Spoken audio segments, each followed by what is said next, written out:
उच्चैः विद्धि माममृतोद्भवम् ऐरावतं गजेन्द्राणां नराणां च नराधिपम्।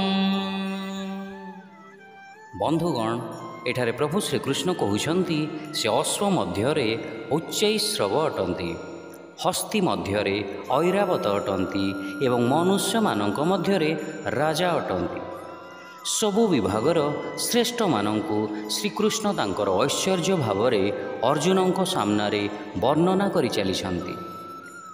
उच्चैश्रवा स्वर्ग सम्राट इंद्रंक पाखरे थिबा एक श्वेत वर्णर स्वर्गीय पक्षयुक्त अश्व अटे।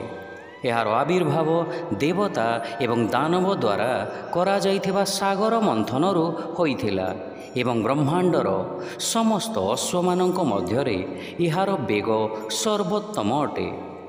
अश्व मध्यरे उच्चैश्रवा सर्वश्रेष्ठ अटे एवं प्रभु श्रीकृष्णंक ऐश्वर्य मध्य अटे। ऐरावत हस्ती मध्य श्वेत वर्ण विशिष्ट अटे एवं यहा इंद्रंकर वाहन अटे।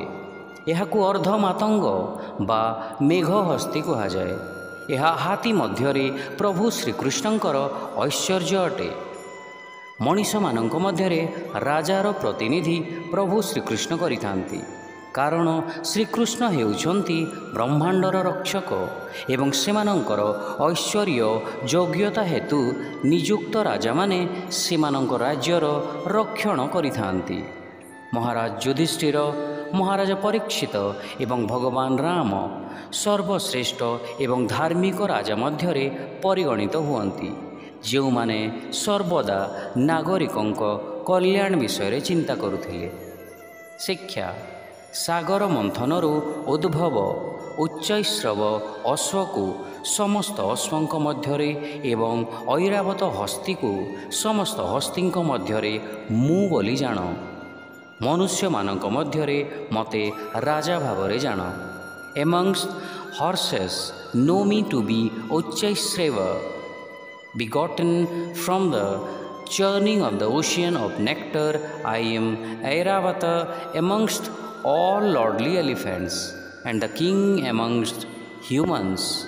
Hare Krishna.